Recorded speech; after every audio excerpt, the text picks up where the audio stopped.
So, one of the first key things that I think of, especially when I want to learn a book, is I want to find an actionable way to implement the protocols inside of it. And so, basically, what I go on to do is I basically find a way to implement them as soon as possible. And for this, it's pretty damn easy. So, the book is How to Influence and Influence People. How to Influence and Influence People. You get the point? So, basically, you want to find ways to socialize. Now that could be by making like adding something like more like morning walks where you specifically want to get like to implement the protocols on someone like a stranger in the streets. Or it can very well just be like, for example, you're going to the gym and so you use these protocols, and that's exactly what I did. And so I would go to my old gym back then when I used to be in the karate gym. I would go and I would implement the protocols on the guys in the gym in there, just basically trying to implement every single protocol and principle in this book that I learned. Now, when you look at like other people who have read this book, for example, like Hamza went on to actually do specific morning walks in like every single morning, and he would specifically like look for people to cold approach and use the principles on. And both ways work really. It's all about just finding an actionable way to implement the actual protocols inside of the book. Another key thing when you want to actually get the most out of this book is basically you want to keep revisiting the book. Because guess what? Reading it one or two or three or four or even five times won't be enough. You're just going to have to keep rereading it, or at least have your notes on it so you revisit it every single month. And in fact, these things are in like the first like segment of the book after the introduction. Basically, it's like just how to get the most out of this book. And I think that's amazing. You want to actually find ways to actually make the book actionable, implementable at like very easy ways, and basically just make it so that you'll learn while actually fucking like you'll make this second nature to yourself, and that's the goal. Principle number 1, don't criticize, condemn, or complain. Dale Carnegie says, criticism is futile because it puts the other person on the defensive and usually makes the person want to justify himself. It wounds a person's precious pride and hurts his sense of importance and arouses resentment. The resentment the criticism engenders can demoralize employees, family members, and friends and still not correct the situation that has been condemned. Sympathize with the other person. Try to understand their point of view. So basically, having like said the main quotes for here, this chapter, out of my understanding, talks about how criticism is probably the worst tool that we use on a daily basis. Basically, the book tries to tell you is that like you just shouldn't criticize people. You shouldn't just go out of your way to just tell the person what you're doing is wrong. Stop doing this, or this I don't like this on you, or whatever you may say. General criticism or criticism in all its ways is futile because it puts the other person on the defensive. And of course, it wants the person like it gets the person to want to justify themselves. And of course, like when you think about it, like when was the last time you criticized someone and they actually listened to you? Like think about that. Like most people just they don't want to change, they don't want to listen. And when you put it in the way that like most people just listen to their first their first reaction, and their first reaction is just get defensive, say no you're wrong, no I'm right, and then all of a sudden you've got a closed brain that doesn't listen to anyone. And so what we need to do is actually sympathize with people. We actually need to see why they do this thing, why they wear that fucking color. Just actually be able to sympathize with people and try to look from their point of view, see why he did this thing, why just understand people and at least try to before you go on to try and criticize people. And obviously like in the very end of this full guide, I'll specifically like the book has a full like section of chapters where it specifically says how you can make these principles actionable for yourself, and obviously it gives specific tools and tricks for you to use. Principle number 2, give honest, sincere appreciation. So, out of my understanding to this chapter, or this principle, basically what Dale Carnegie says is we all desire to be important. We all have this natural, primal feeling to just want to be important. We want to be on top of the world, basically. And for most people, this need isn't really fulfilled. Most people they just most people just care about themselves, and they don't want to look from other people's point of views to see just how hurt this person is, or this person, like, is he getting his needs met? And that's like one of the main issues we face. He also goes on to speak about how the biggest weapon we possess, and basically just because all of us are deprived of the feeling to just that desire to be important, the biggest weapon we can possess is encouragement and appreciation. And even better than just encouraging someone or appreciating them is appreciating them honestly, because when you appreciate them honestly, it's actually real. And so he goes on to actually like tell us that we need to, like, when you have that idea to just appreciate someone, tell them that one thing, just fucking say it, dude. Like, you'll make the person happier because they never once got their desire to be important met. And so all of a sudden you're talking about them, you're literally giving their needs.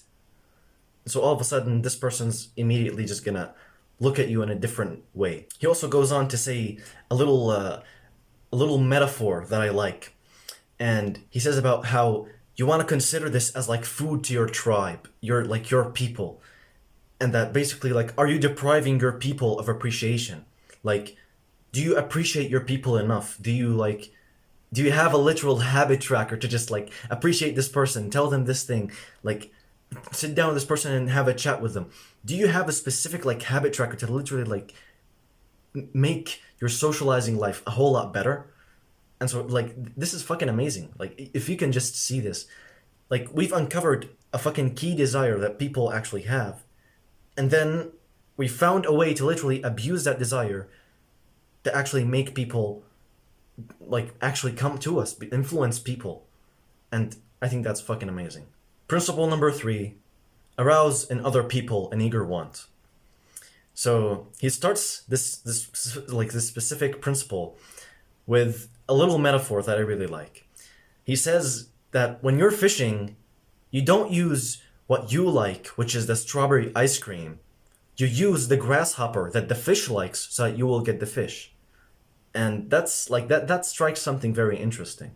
Because for the majority of our speeches, we only really just talk about what we want, what we are looking for. But we don't really think what the actual person, like the person we're talking to, what they actually want, what this person likes, what this person doesn't like. We just think of what I like, and we try to force that upon other people around us. And so what this principle kind of says is, to be able to actually get people to do what you want, you have to understand what they like and actually get their desires in a shade to see, like look through their desires and see, well, yeah, okay, but how am I supposed to convince this person through their desires? And he goes on to basically explain how you can do that. He says the biggest key for actually being able to see this like hidden mystery is just think in terms of the other person's point of view. See what this person like likes and doesn't like. See what this person desires and what we could fulfill, what we could give this person. How can I see from this person's point of view? He also talks about how being enthusiastic about the thing that you're kind of pushing onto the person and like kind of saying it in a way that like gives them their desires being met by this thing that you want them to do. Basically, you want to kind of just present this whole equation of just, this is what they like, and I'll give them, like, they need to do this thing to receive what they want. But being enthusiastic about actually like showing this amazing little thing that you want them to do in an enthusiastic way actually gets the person to want to do it more. Just basically make the other person see what you like through what they like. Let the other person see what this thing will give them through what they like, not what you like. Principle number 4, become genuinely interested in other people. Dale Carnegie says, you can make more friends in 2 months by becoming interested in the other person than you can make in 2 years of trying to get people interested in you. People aren't interested in you or me, but themselves. Share that with them and they will be interested in you. When you look at a picture that you are in, who do you look at first? You. Don't try to impress people. but actually be interested in them. So what I understand from what he said in this chapter is basically you don't want to try and get people interested in you, but rather you want to achieve that by getting interested in other people. Because guess what? Most people just don't care about you, nor do they care about me. They just care about themselves. Like literally, he gave the fucking example of literally when you have a group of people like in a picture. Usually, when you look at a person and they're in that picture with the group, they're just gonna look at themselves. The first thing, at least, the first person they're gonna look at is themselves. And you can even like look at this from your point of view. But basically, everyone's just all in themselves. Everyone is in their interoception. No one's willing to look outside of their self. But they'll only be willing to do that when you show that you share one thing with them, and that is the interest in them. When you're interested in them, that's specifically when they'll become interested in you. That's just how the mind of the human works. Principle number 5, smile. Dale Carnegie says, a smile says, I like you. You make me happy. I'm glad to see you. Not any smile though.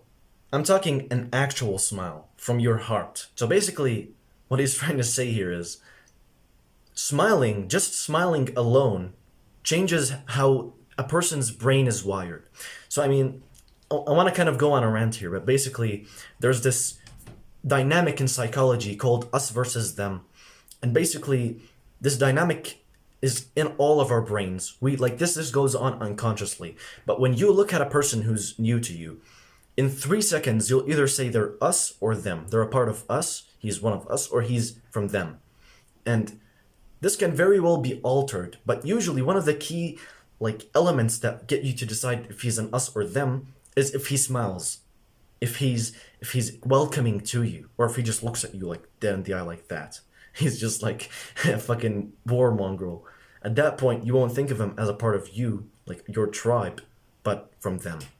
And basically what he's trying to say here is a smile can easily just alter all the bad bullshit that goes on in people's brains. A person might perceive you in 3 seconds as them, but smile at them the next 3 seconds and they'll change that decision. And so basically, the power of a smile, it's really just about emphasizing a smile. Like, smiling just can't be emphasized enough. And when we talk about these principles in this book, you really just kind of want to look at how every little detail in these principles seems to matter. Like, even a small smile can literally change the way you influence people. And it's just by literally moving the muscles of your mouth and your cheeks. He also goes on to say about how you should actually enjoy meeting new people.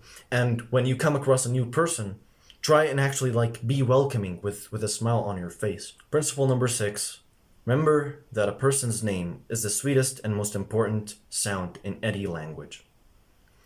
So, for this part of this principle, basically what he's trying to say here is the last thing you want to do and the biggest mistake you can make when interacting with people is forgetting a person's name. And even the primal core of us, when we forget someone's name, we kind of feel really bad. And we're like, yeah, what was his name? We really feel so fucking bad. Why did I forget this? I really want to remember his name. But how about him, the person whose name has been forgotten? It's even worse, right? Do you remember that time when that fucking old fucking uncle of yours came to you and he was like, what was your name again? And then it was just the heartburn that came to you when he literally asked you what was your name again. Because we hate we the desire to be important. Remember that? We need to be important. We have this desire to be important, and the exact opposite of that is ignorance, for being forgotten. And that's exactly what if someone forgets your name, that's the exact thing that happens. And so he goes on in this chapter or this principle to talk about how people literally have specific books where they write this person's traits and his full name, and they might even attach a little picture to remember his face. It's a really complicated thing, but he talks about really successful people doing this habit of having a little book where they write people's names, the new people that they have met. He also talks about how everyone is interested in their name more than all the names on earth combined. And when you think about it, it's absolutely fucking correct. Like, just the sheer power of someone's name. When you literally think of it this way. When people call your name, your immediate reaction, even if you like they didn't call you specifically, your immediate reaction is just like to look over to see, oh yeah, he called me, even though he was probably talking to another person that shared a name with you. But your immediate reaction is to look. You wanna see, is he calling me? And so basically, to sum this all up, people will like you more if you just remember their name. And so the next time you go to meet this new person and you ask them what their name is, actually fucking remember it. Principle number 7, be a good listener. Encourage others to talk about themselves. So in this chapter, he talks about how people aren't really interested in your travel stories, but they're interested to have an interested listener to tell their travel stories. So how about we talk about this? Do you remember that time when someone and it's like it happened more than multiple times, but basically someone came up to you and they just keep asking you about the same topic, about the same topic, about the same topic, every single time, and they kind of seem like they're asking me about it, but it's like the repetition of the same subject just seems odd, and it's almost like they're hiding something. And then when you ask them about them in this question, when you reverse the question onto them, all of a sudden they ranted for 40 minutes just straight. And basically, this is exactly what there is to it. He talks about how people really just they'll ask you about your travel stories, but truth be told, they just want to tell someone their travel stories. They want to tell someone about what they have experienced, this thing that happened with them. Even though when they come up to you, they ask you about you, not about them. So basically, for this kind of for this kind of person, and for any person in fact, you need to be a good listener. You need to actually encourage the person in front of you to talk. But don't just tell them, oh yeah, talk, and then you sit on your phone and start scrolling, or you start zoning out. That's not what we want. You actually want to be interested in what they're talking about. So this person wants to talk to you about bodybuilding in the gym. Actually fucking listen to the guy. He might have some valid shit, so just listen to him. And beware the fucking mistake that most people make, is that most people just fucking interrupt. and you better not, because people get into flow while they're talking. And so interrupting the flow, and especially interrupting with a subject that doesn't even matter, a subject that's completely different than that topic that they're ranting about, all of a sudden it's you ruined the atmosphere, you made the person hate you, and you didn't even get nothing, because all of a sudden they're just gonna change the topic back. They're gonna keep talking about the same topic. So really, just fucking listen to people and hold your tongue from interrupting them. Principle number 8, talk in terms of the other person's interests. So, out of my understanding to this chapter, basically what he's saying is, if you want to be interesting, if you want people to actually listen to you, well, you've got to actually talk about something that's interesting. Don't talk about that one weird topic that you're interested in. Actually talk about what's valid. While sitting down with a group of footballers, you don't talk about your bodybuilding. You talk about what they're interested in. Football. When you're sitting down with people who are training for the army, you don't talk about your adventures in the park unless they're talking about their adventures in the park, unless they're interested in your adventures in the park. And so what we want to kind of get here is, if you want to actually be interesting, if you want to actually be listened to, well, you better talk about something that's interesting. And to be able to find that interesting is to just basically know what the person is interested in. What is this person interested in? Just ask yourself that question. This person in front of me, what is he interested in? Okay, then I can talk about this and that. Okay, yeah, I can talk about that, but yeah, I don't really know much. Oh yeah, I know a lot about this one. We share this common topic between us of interest. And so you talk about that, and all of a sudden, you've strengthened your relationship with the person. Principle number 9, make the other person feel important, and do so sincerely. So, out of my understanding to this principle, what he's basically trying to say is, if you talk to a person about themselves in a positive manner, they'll listen for hours upon hours upon hours. And basically, this is all about just the desire to be important and just fulfilling that desire to be important by talking about the other person and specifically about them. Not about their interests, but specifically about the person themselves. And really trying to get into the core of what's good about the person, why this person is important. So basically, a good question that he says, like, you can ask is, what can I admire about this person? What can I honestly admire about this person? And then write your list and basically just go on to say it to the person. Obviously, don't fucking like hold the paper and start reading him the fucking poet you read, but try to actually be honest and sincere with this. And what sticks on the very end. I just kind of want to stop here for a bit and note to you something that's very interesting. So even though you're listening to these principles in a fairly quick manner, this won't actually be a full representative of the book. You see, the book as a whole, when you're reading the book, the full explanation of all these principles, it's just full on. So basically, this is kind of just like a mini summary for the book. It's not really something that you should rely on. You should still get the book and read it. This doesn't make like 10% of the book out of like the benefits you will get, because obviously when you're reading a book, like the ideas can just spark in your head.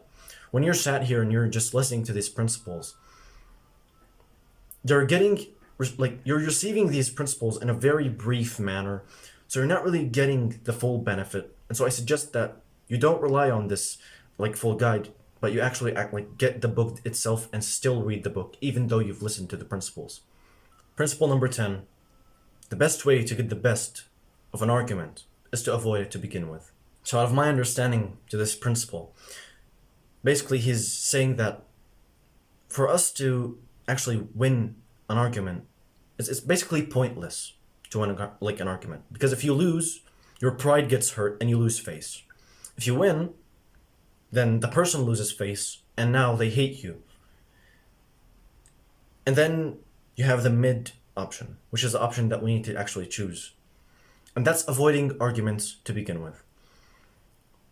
Basically, trying to win an argument is pointless because you want to change the person and you want to convince them with your point of view, right? But then you're not really going to convince them. You're only going to get them to be defensive, kind of like criticism, which they're like criticism is futile because it puts the other person in the defensive and makes the person strive to justify themselves. Argument is the exact same thing. And so basically just don't fucking argue, man. Quote, "A man convinced against his will is of the same opinion still. Why try to win a conversation when the point of a conversation is to change the person for better? You will only make the other side hate you. Take the opportunity to see the other person's point of view. Look for areas of agreement. Embrace those. Listen first. Don't get defensive. And if you can avoid argument, even better." Basically this, like, just try to see from other people's point of views. Try to sympathize with people. Try to find the golden nugget of just what do we share? What interests do we share? What are some things that we agree on? And embrace those. Just, you found that you and this person really like this topic. Embrace that. For me, when I first met my gym bro friend, we had a lot of things we disagreed on. But there was one thing that we both loved with a burning heart, and that was the gym. And so that's why we literally, we disagree upon so much things. He's not on self-improvement. He wants to commit suicide. And I'm not on that. But we both love the gym, and so we embrace the thing that we actually agree on. Principle 11, never say you're wrong. Show respect to the other person's opinions. Quote, "You can't teach a man anything. You can only help him find it in himself. You can only damage a person by telling them you're wrong." Basically, for this part of this principle, we kind of just really want to emphasize something. And That's criticism. Like, the book starts with telling you don't criticize people. And it goes on to just give you the many routes of criticism, like disagreement, an argument. And then comes the big red word, and that's you're wrong. Just dead, like saying it dead to someone's face. You're wrong. That's probably the single worst thing that you can do to a person. Tell them you're wrong. Just straight to their face, shattered his fucking point of himself. He's gonna try and get defensive and defend himself. And all you really did was just get his defenses up. You throw a rock at a little fence. Congratulations. You just fucking closed this person up. But now imagine the complete opposite. Imagine you saying, I might be wrong. Let's discuss the facts. Imagine if, instead of telling someone you're wrong, saying, hey, I might be wrong. So let's discuss the facts. So let's go back. When you say to a person you're wrong, they close their defenses. Now what about the complete opposite? You say you're wrong, and then they open up their defenses. All of a sudden the person wants to actually argue with you. Why? Because you said you might be wrong. And absolutely, you might be wrong. And that's basically just the essence of conversation. Like, actually being able to convey your opinions right. And so this is a really important fucking section. Just don't tell people they're wrong, and embrace that you may be wrong, and actually tell them, hey, I may be wrong. Let's discuss the facts. Principle number 12. If you're wrong, admit it quickly and empathetically.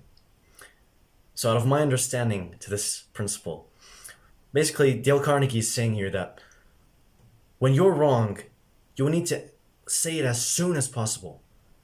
Like, just say it. If you realize, hey, I'm wrong, and you're arguing with this person, just tell them, hey, I'm wrong.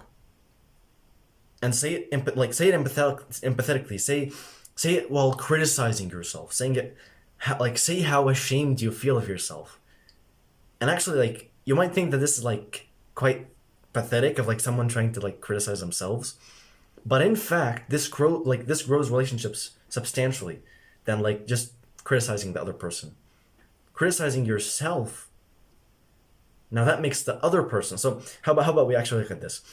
When you criticize a person, they get defensive and they start protecting themselves. When you criticize yourself, you're criticizing yourself, they will become less defensive, and in fact they'll kind of defend you against yourself.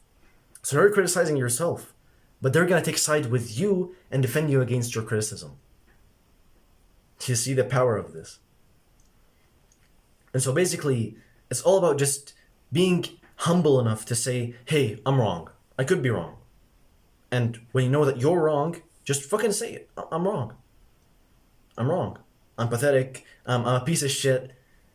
And I'm sorry. I'm ashamed of myself that I made such a mistake. And then all of a sudden, the person will literally they'll vouch for you. They'll defend you against yourself, your criticism. Now that's just fucking powerful.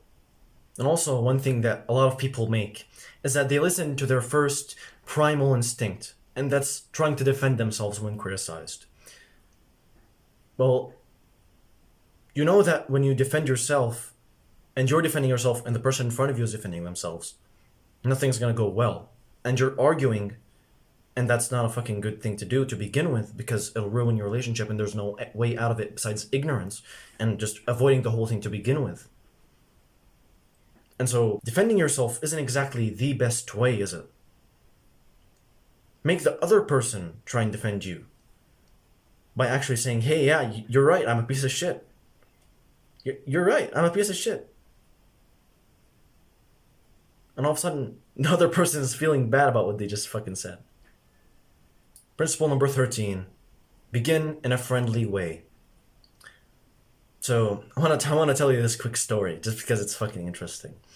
So I remember I was going to a stadium with one of my old friends, and basically we were just going there with a whole bunch of different guys.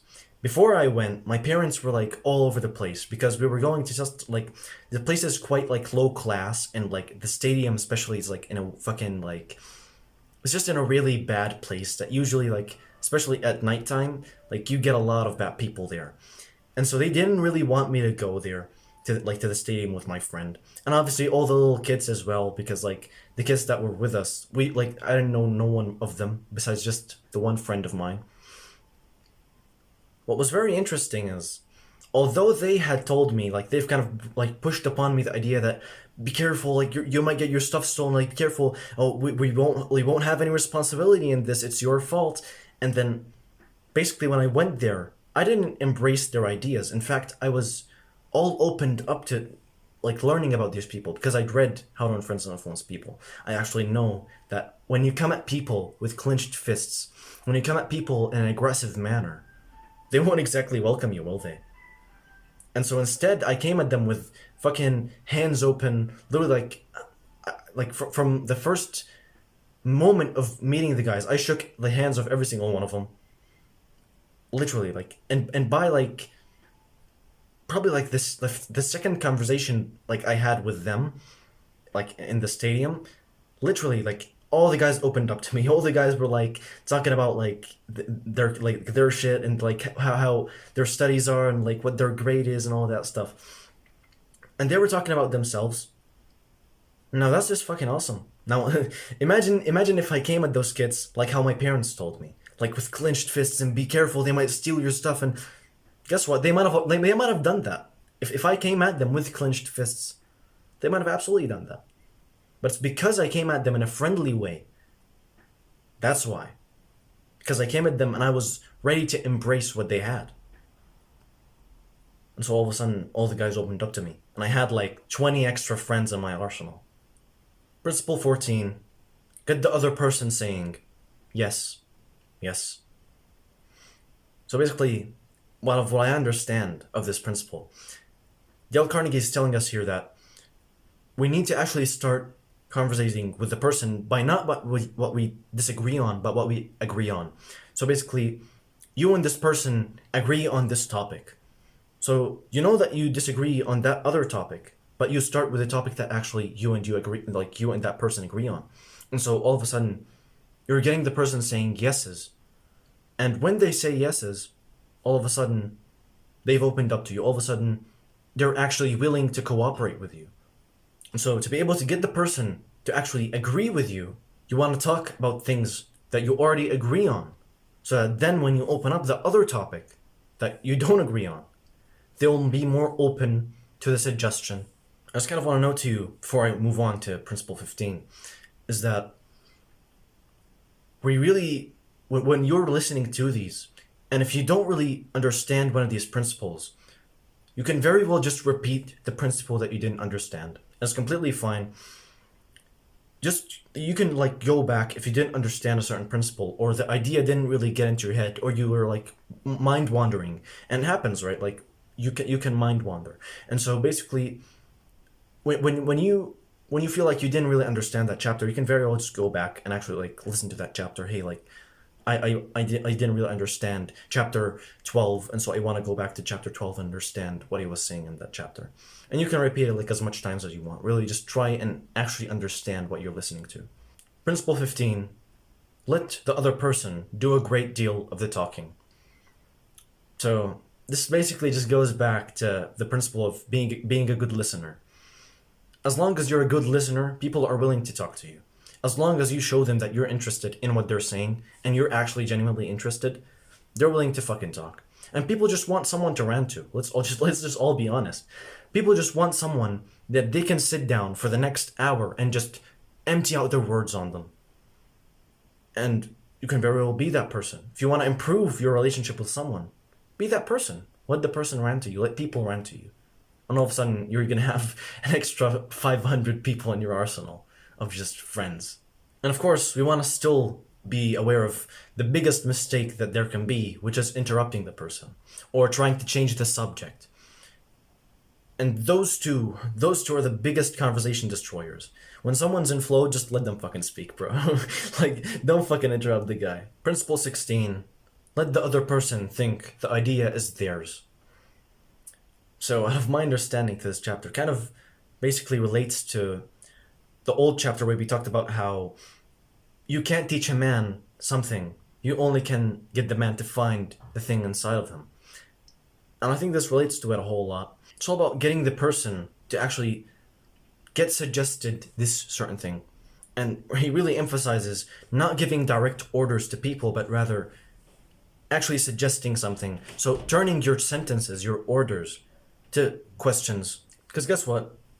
When you actually give out an order, you're not really giving the person space to think. You're not giving the person to the window to say, oh yeah, I can argue with this guy. I can say like, yeah, okay, I want this or I don't want this. It's just an order. Do this. And they can't say no to that.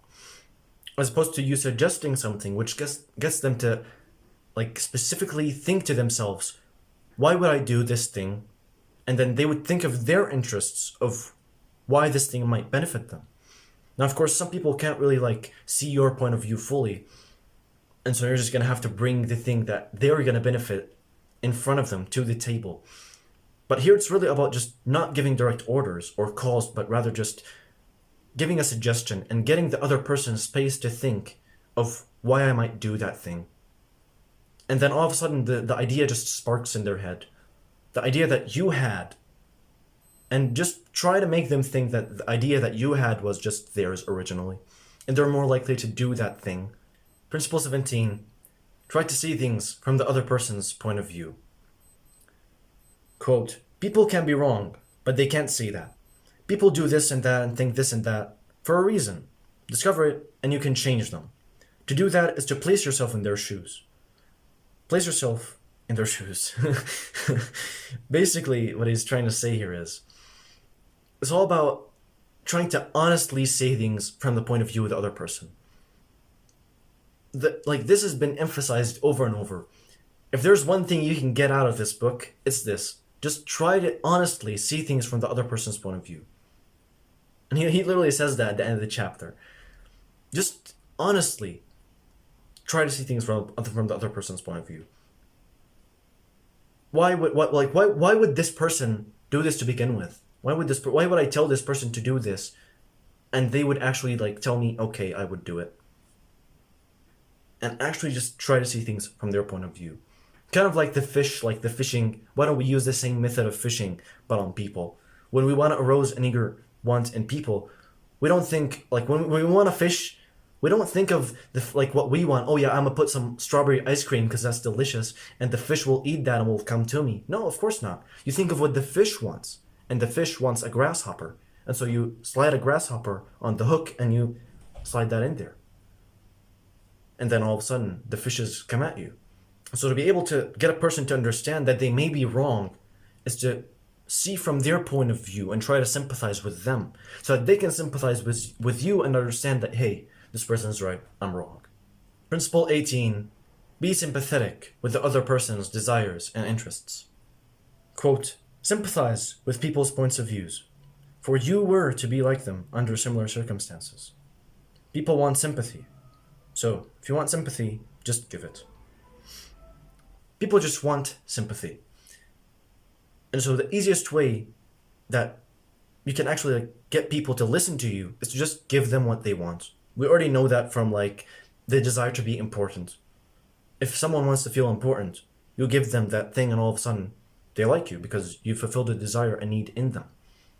And so same thing for this. They need sympathy, and so be sympathetic and actually understand people. Try to look from the other person's point of view. And I've said this 100 times in this full guide.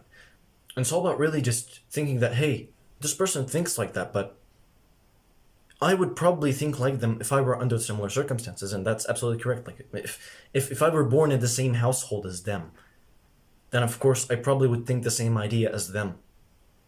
If I were gone to that school with in their shoes, I would have thought the same thoughts. I would have had the same ideas and opinions and desires.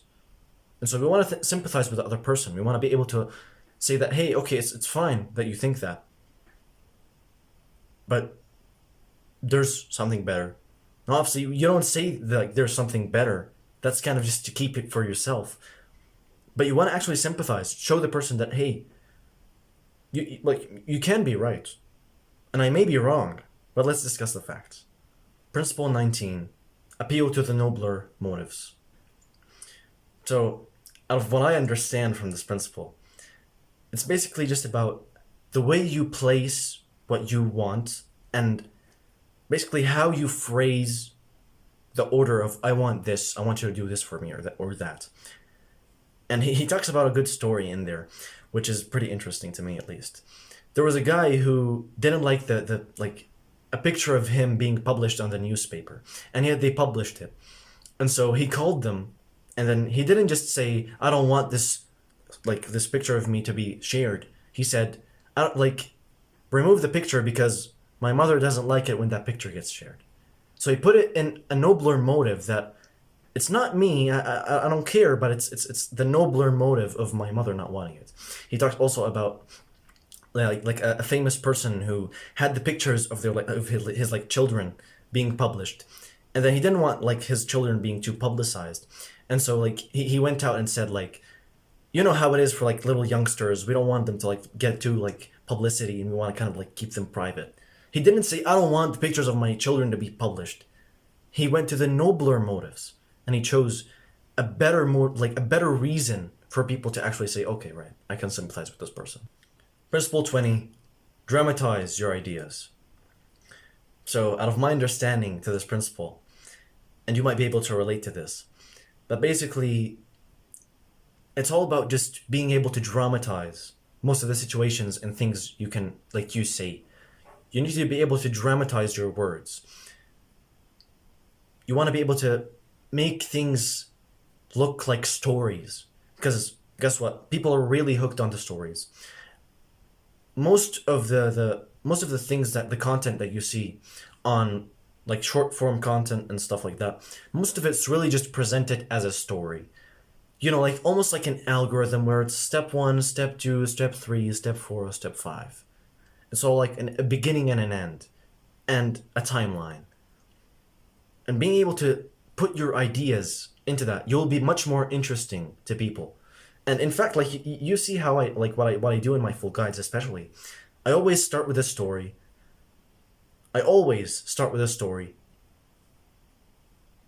And so consider actually dramatizing your ideas. Principle 21, throw down a challenge. So basically this principle talks about how people are much more likely to do what you say if it seems like a challenge, if it seems like a competition between them and the other side, the enemies. And basically, being able to throw down a challenge out of your, the order that you give, in the very least, makes it kind of oh yeah, I want to compete, I want to prove myself. And it all goes down to the desire to be important. Being able to gamify life will make people basically just really attracted to your way of speech and your way to throw down specific challenges and tell this person to do this and that, because you gamify their life. You almost, when they do that task, they find it like a game. They're almost happy to do what you say. Now from here on, after these last 8 principles are all just ways of implementing all the 22 that were before them. Just basically how a leader would implement all those principles that you learned about. Principle 22, begin with praise and sincere appreciation. So basically, this is a really fucking funny one. He talks about how when you really have to criticize someone, and when you're a leader and you really have to tell this person you're doing something wrong, you should put it in a certain way that's kind of if you really have to criticize, at least make the person like that they're being criticized. And how do you do that? Basically, it's all about beginning with honest and sincere appreciation. He talks about a guy who went up to his secretary and he told her, he complimented her on what she's wearing. And then, straight after that, as soon as he complimented her, he didn't say but, and beware from the word but. We're going to talk about but in just a bit. But the word but is one of the most dangerous words you can use. And then he said, he basically criticized her on her way of writing, I think it was punctuation or something. I don't know, like that random bullshit in like English or something. And basically, he got his point across, but almost seemed like he was hiding the appreciation with criticism. That's how it seems to the other person, because he started with complimenting, right? So it's all about mastering this skill. And obviously, like the word "but," we're just gonna talk about it in just a bit, but beware using that word. Like, it is fucking dangerous, especially in contexts of when you want to criticize someone. Principle 23: call attention to people's mistakes indirectly. So here is where the interesting part of the word "but" comes in.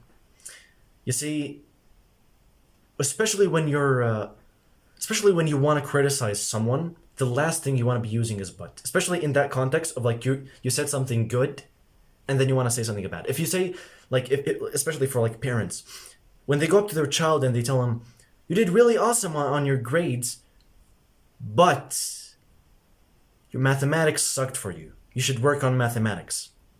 Now he's gonna question. The little child is gonna question: Was the first one sincere? Like, was the appreciation that was first said sincere? Because they said "but." But means but, basically. And so it's all about really changing your buts to ands. So instead of like the first example, the parents would come up to Timmy and they would tell him, "You did awesome on your grades, and if you continue to be like this, mathematics will hopefully improve." They switched the word "but" to "and." And all of a sudden, he doesn't question it. He's just like, "Oh yeah, I guess they don't really like my grade on mathematics. But everything else was really good and everything's nice." And so it's really all about suggesting the problem, but not really pushing it. It's not about like, they didn't really go to Timmy and tell him, "Mathematics really sucks. Don't you dare, like, you need to fucking focus on mathematics, improve your mathematics." They didn't come up to him and tell him that. Instead, they said, "You're doing good, and if you continue to do good, hopefully mathematics will." Like they pointed out to him the mistake that that he has done, or the thing that they didn't like. They criticized in an indirect way. Principle 24: talk about your mistakes before criticizing the other person. So he talks about a really good story that happened in this principle, and he talks about a guy who, like, he's kind of like a manager, and there was this one girl who wasn't really doing her job in like the writing of the lists and papers. And basically he went up to her and he started like he didn't want to criticize her, even though like everyone was like criticizing her and everything, and she didn't listen. So he went up to her and he didn't just like shout at her or anything. Instead, he sat down with her as she was like doing her work. Then he like looked at her work and he was like, "This word, I feel like there's something wrong. I've always struggled with this. And then he brought out like a book where he like writes down like specific spelling for words because he struggles with them. And so he talks about his own mistakes. And then he like started searching for the word. He's like, "Oh yes, that's how it's written." And then he pointed out to her that like her spelling isn't exactly right. He talked about his mistakes first, and he made her relate to him, and then he pointed out, "Hey, you like we should fix this up." And he probably didn't even need to point out that she was doing the mistakes, because he's already kind of just said, "Hey, I struggle with this. That's why we brought you in to fix this. And so if you struggle with this, what's the point of you?" Basically, in a very indirect way. But he pointed out her mistakes by talking about his mistakes, that he struggles with her mistakes, and that's why he brought her like into the ship of the crew. Also reminds me of when I used to correct the forms of like exercises for the people in my old gym. They would come in and he would hit the exercise, and then I would tell him I always struggled with this one. I really struggled with getting my elbows together so that I can actually do the bicep curl and like stabilizing my biceps so that I can get the most benefit. And when I pointed those things out indirectly to like the people that are like practicing in there, all of a sudden they're doing bicep curls right, because they realize that you should stabilize your elbows. Criticizing isn't just the way. We've got to fucking find the alternative ways. And pointing out mistakes indirectly just happens to be one of the better ways. Principle 25. Ask questions, don't give direct orders. So this kind of relates to really just not giving orders, really just kind of giving a suggestion, a question to someone and getting them to like think about it for themselves. Not really locking them into a little box, but instead getting them to actually think of like, is that a yes or a no for me? Do I want to do this or not? Like, how am I supposed to do what he's telling me? It gives the person much more room to think, as opposed to just giving a direct order. No, they just have to do what you said in your ways that they don't even know, because they can't get in your head. So it's all about giving the person room by not really ordering the person to do this and that, but rather to actually suggest like, oh yeah, how about this? How about that? And especially with mistakes, suggesting to a person that could we get your arms a little stabler, like so that we can actually like do the bicep curls a bit more correctly, like stabilize your arms just a bit. Oh yeah, kind of just being friendly in this, and also kind of giving a suggestion instead of direct orders. Just do this, do that. Principle 26. Let the other person save face. So out of my understanding to this principle, it's all about just, especially when you're in a chair of leadership, you kind of want to not really criticize people. And it's criticism just seems to be the fucking topic of interest, especially of like just talking about influencing people, because that's literally the worst thing that you can do.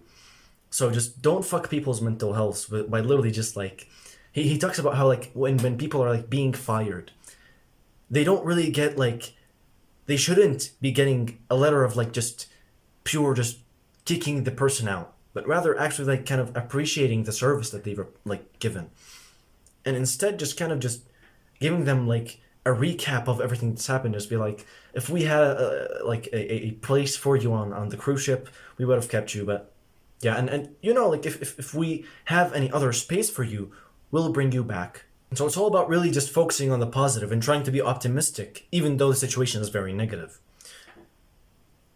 And getting the person to save face, saving their pride, saving their ego for themselves, instead of just you wrecking the shit out of their mental health and their egos and their fucking pride. Principle 27. Praise the slightest improvement and praise every improvement. Be hearty in your approbation and lavish in your praise. So it's kind of very straightforward for this principle. It's all about when you're spotting someone, or when you're like checking this person's form on like this exercise, and they do a slight improvement. So you tell them like, you point out that thing for them, and then they fixed up, like they're doing, for example, bicep curls, let's say, and then you told them that, hey, like you can go a bit higher, and then they go just a bit higher. You could be like, yeah, nice, keep going, and then like as he like goes, he doesn't really go all the way down, and so you like kind of point out just a bit more down, and then he just goes a bit more down. Yes. Really just fucking be enthusiastic about everything. Interact with people almost as if they're children. I know that's fucking weird, but people just seem to fucking like that shit. Maybe because like we don't really like, children really were deprived of like their needs as like growing up. But really it's like actually pointing out the slightest improvements and praising it. Praising is all about fucking praise. When you point out to someone that you're improving, oh yes, keep going, all of a sudden they're going to keep going. They're going to improve their form. That exercise is going to become one of their favorite exercises. And of course, don't forget that you need to actually be hearty in your praise. You need to actually say that shit from your heart and appreciate from honesty, from sincerity. And obviously, when it comes to praise, we kind of also want to be specific, because, you know, the more specific you praise someone, the more real it seems to the person. And of course it's going to be real, because we talked about how honest appreciation is going to be the better option for you, and not just for you, but for every person on earth. And just be relatable. Just an easy principle, really. Actually, just, especially when you're in a chair of leadership, make sure that you show the person that, yes, you're improving. Obviously, when their form isn't going as well, you don't want to really point it out to them too much. Kind of try and sympathize with them, and then see how it goes from there. Principle 28. give the other person a fine reputation to live up to. So, for this principle, he talks about a little story that I really like. And he talks about how there were someone brought workers along into a household. And basically the workers fucked up the whole house and didn't clean up after the mess that they had done. And what happened, so they're still working on the project, right? In the second day, before those guys came back the second day, the mother and the children fixed up the yard, and then the mother the next day came up to the workers and told them, I'm very happy about how the lawn looks. Essentially telling them, giving them a reputation that, yeah, you're really good, you really, you fixed the lawn very well. Even though they didn't, even though they kept it messed up from the last time. But she cleaned it and told them, hey, she gave them a fine reputation to live up to. She gave them that, yeah, you clean the lawn. And so basically, now they cleaned the lawn. And from that day on, they kept cleaning the lawn and coming to her just waiting for the praise, like little children. It's honestly insane how literally it's even though we see ourselves as if we grow substantially, when you think about it, we're just children, bro. We're just children walking Earth, bro. It's honestly hilarious. We still have the same primal, childish, human, features. And that's because we're just really deprived of these things. It's honestly insane. I'd imagine if every single person read this book on Earth, I think society would improve. Literally, the IQ levels of people would substantially increase. People won't be fucking socially anxious or deprived of love. Because all of a sudden, people give love, and so now they receive love. So going back to this principle, it's all about really just giving the person in front of you a fine reputation to live up to. So, but there's a good point that I need to make is, don't just give them the reputation as if you need to be like this, but rather kind of just point out the reputation as if it's something they had but lost. So they had a fine reputation, but now you slacked off a bit. So you can reclaim it though. You still give them the opportunity to reclaim this reputation. It's all about just gamification, really. If you give the person a fine reputation, something that they were really good at this, and oh yeah, their performance was a little off, and you can see this a lot in football players and how managers will give the football player a fine reputation to live up to, so that he can increase his performance in the field. Principle 29. Use encouragement. Make the fault seem easy to correct. So, out of my understanding to this principle, basically what Dale Carnegie is saying here is that we shouldn't actually point out all people's mistakes.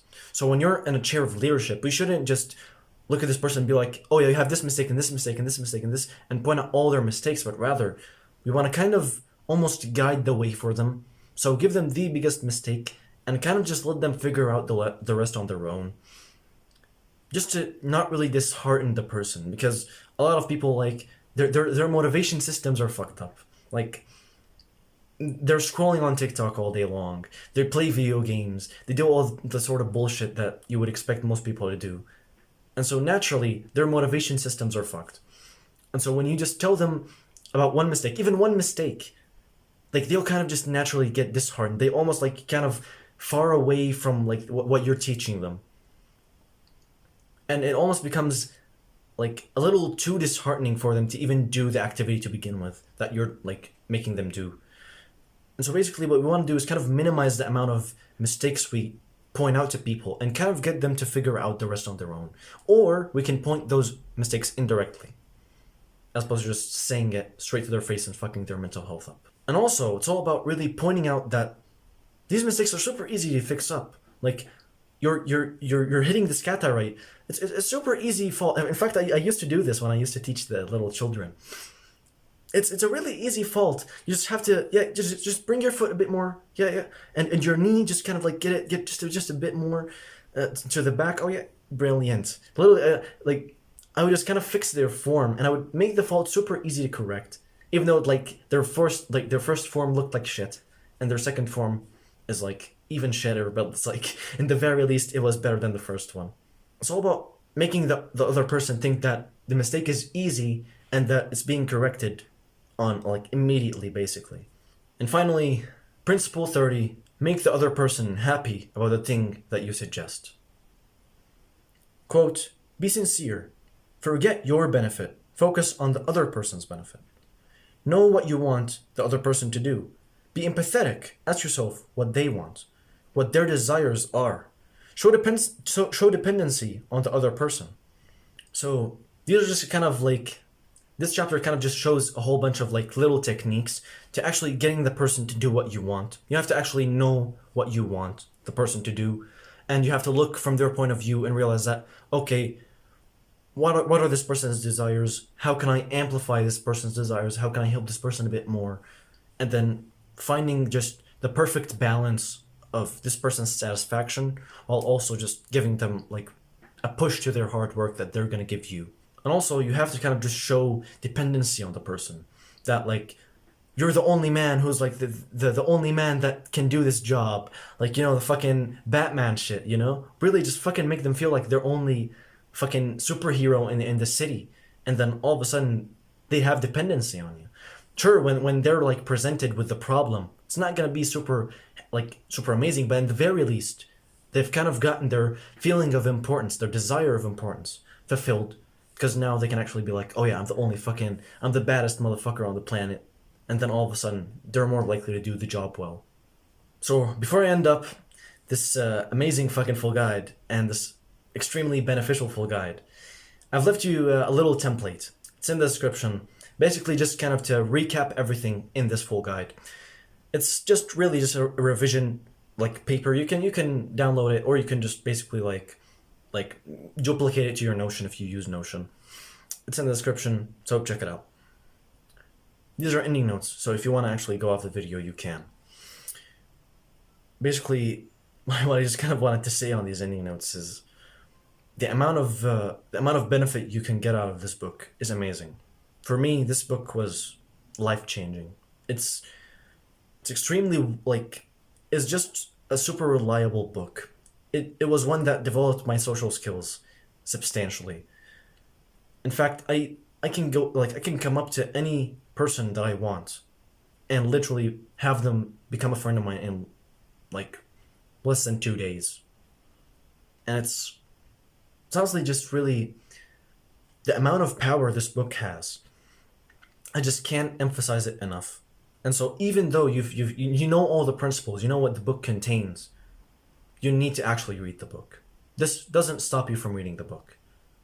Like the book itself, like just you can literally download a PDF and read it. There's absolutely no reason for you not to read it.